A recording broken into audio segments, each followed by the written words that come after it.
You're confused playing Hockey Ultimate Team in NHL 24. In this video, we are going to go through every single collectible. I will make timestamps down below so that everyone can get up to speed and understand how to actually acquire the content that's in-game. I want to mention, if you have any questions that you want answered immediately, be sure to check out my Twitch streams, twitch.tv/NoSleeves12. I go live every single afternoon at 1 p.m. Hope to see you there. All right, let's break down all of the collectibles in NHL 24. 13. There are 13 different collectibles, and I feel like the easiest thing to start with is the new collectibles, or the new mode-specific collectibles. So let's head over to sets and go to this balloon-looking thing. You can't miss it, it's brutal. Click on the mode sets, and you will see 5 different mode set paths. Each one of these has a different collectible. Let's start with the live moments sets. So to complete any 3 of these sets, the base pack for 8, the mini pack for 4, and the diamond collectible for 15, you will need to cash in live moment collectibles. To collect these live moment collectibles, head over to Hut Moments, and currently, at the time of this recording, you will see under Historic Moments, the rewards will give you a live moment collectible. Remember, whatever star the reward is tied to, that is the objective you need to complete to earn that reward. So,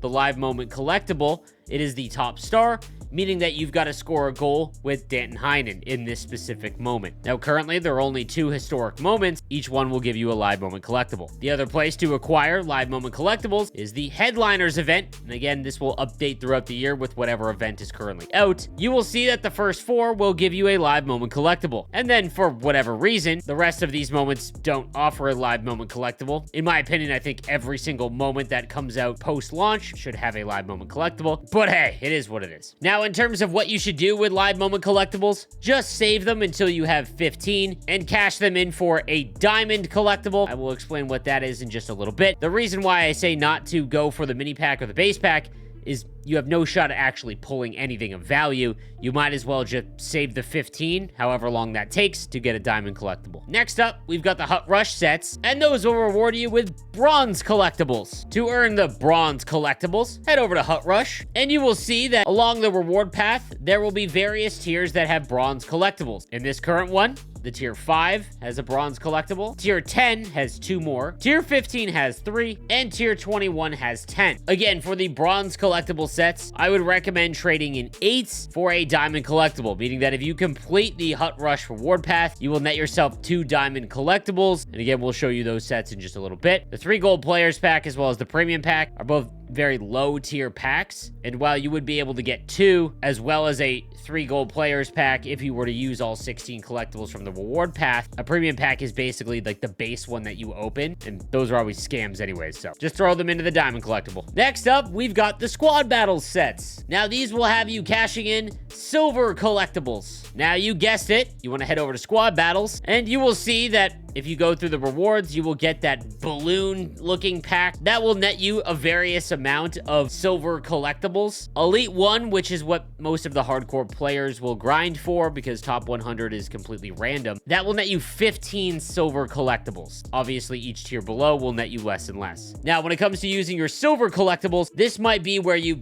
consider not cashing them in for diamond collectibles. There's a few options here. One would be the mode-specific players. Currently, you can acquire an 84 overall Star of the Month Patrick Laine by using 8 silver collectibles. On top of that, there are some of the bigger packs that are available to you. I think when it comes to the most advantageous for you, the Mega Pack is probably the one that I would go for. You're not going to pull anything great in this pack, but because gold players are going for so much in the auction house, regardless of their overall, you're going to get 15 gold players and 4 plus 80 and above player item. Again, these are all debatable, but just during the first week, I think I'm probably going to attack the Mega Pack, and then maybe mix and match with some of these packs down here with the remaining 3 if you get Elite 1. On to the Rivals sets. Rivals sets will have you cashing in gold collectibles. Now, this was just changed by EA to reflect some new reward options in Rivals, so bear with me, this might change throughout the year. To acquire gold collectibles, again, if you choose option 1, it will give you tradable cards as well as gold collectibles. Again, you can use these gold collectibles to cash in various rewards. If you choose option 2, which is untradeable, you will get far more packs, but obviously everything you pull is untradeable, and you will not receive any gold collectible. Option 3 is still coins, but the only way to acquire gold collectibles currently is through various objectives and taking option 1 in rivals. Now, when it comes to gold collectibles, again, it's going to depend on the division you're in. If you're in the lower division, it's probably not worth cashing in for something that's more expensive and saving it, like 25 for this ultimate pack. That'll take you a few weeks. However, this mode-specific Nikita Kucherov is really interesting. However, because you're not receiving a ton of gold collectibles each week, it will take you a few weeks to build up enough to actually get the headliner Nikita Kucherov. It's going to depend on the nature of your team. If you're no money spent, or if you have a god squad. Remember, you're receiving a lot less packs by going this route and taking tradable as well as the collectibles, as opposed to going untradable and just getting a slew of packs. And then lastly, in the mode sets, we've got the diamond set. Now, from my understanding, you will earn diamond collectibles from Hut Champs. These offer the biggest rewards, including trading in 5 for a power-up collectible. Again, we're going to talk about the power-up collectible in just a little bit. It's the most guaranteed option to actually net you something you're going to use. So early on, I'm going to cash these in for power-up collectibles. Now let's talk about event collectibles. Now currently the Hut Headliners event is the only event out, and event collectibles are what you use to actually make the master set player item. So for example, if you wanted Marc-Andre Fleury, it would cost you 1 event collectible. So when future events come out, in overall scale, it'll probably cost more than 1. For whatever event is out, the event collectibles will be what is used to actually make the main master set players. Now, how you make these is in the event sets. You will find the collectible sets that you can make, and given the overalls that you trade in, for example, an 84 overall gold item will net you 2 Hut Headliner collectibles. Whatever overall you trade in will give you a varying amount of collectibles. An 85 will net you 3 Hut Headliner collectibles as well as a base pack, but that is how you acquire the event collectibles. This really shouldn't change. You can also use the event collectibles on a power-up collectible, and we'll talk about that in a little bit. Next up, we've got the Hut 24 collectibles. If you go to the Hut Game Day sets, these will be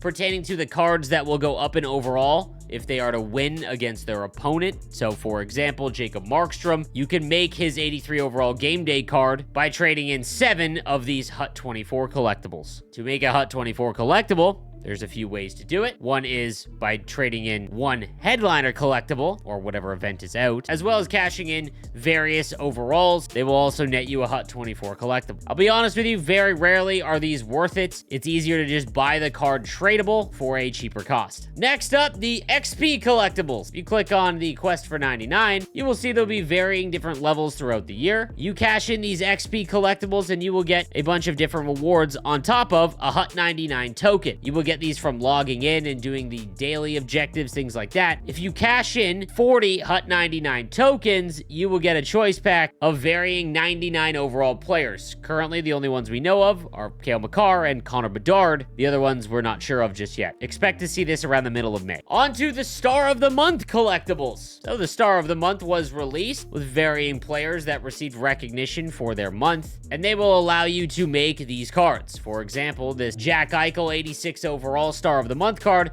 it will cost you 22 Star of the Month collectibles. It does appear that you can make every single Star of the Month player, but again, it is usually going to be more expensive to make this card untradeable than it is to just buy it straight up in the auction house. To make the Star of the Month collectibles, again, you can trade in varying overall gold cards, for example, like 382 overall and above items for a Star of the Month collectible, or a 1-for-1 trade-in with an event collectible, which is probably the best value currently. Next up is power-up collectibles. These are, in my opinion, the most important collectibles in the game currently, because they are the ones that allow you to power up every single upgradable card in the game. So, for example, if you get an X Factor that you want to upgrade, let's say, for example, you want Cale Makar, you will see through his upgrade path after the first tier, you will see a 2 power-up collectible option for his tier 3. The same goes for icons, in which you'll see each tier will have a varying number of coins or power-up collectibles to use to upgrade these cards. Again, power-up collectibles are the most useful collectibles in the game, in my opinion, because they are going to upgrade a lot of your cards. Now, there are 2 collectibles that just come from the Hut moments at launch of the game or whenever you pick it up. There will be X Factor collectibles. You will need 38 of them to get an X Factor choice pack. You earn these in the X Factor moments. Every single X Factor moment will net you a X Factor collectible again, you just need to do the top star objective to get the X Factor collectible. So for example, in this Jason Robertson moment, the top reward is an X Factor collectible, meaning that you've just got to score 3 goals with Jason Robertson. The same goes for power-up icon collectibles. You can earn 6 via the 6 moments for the ultimate hut icons. Getting these 6 will net you a power-up icon choice pack. It's only one time, but for anyone new, I just want to explain with those 2 collectibles and how you earn them. Next up is the Hut Champs collectible. At the current time of this recording, you're not able to use the Hut Champs collectibles for any rewards just yet, but you will earn varying numbers of Hut Champs collectibles based on your performance in game. In prior games, it was 1 Hut Champs collectible for a power-up icon, which would be a great value, especially in NHL 24. That's it, hopefully. If you have any questions about the collectibles or sets, be sure to check out my live stream on Twitch.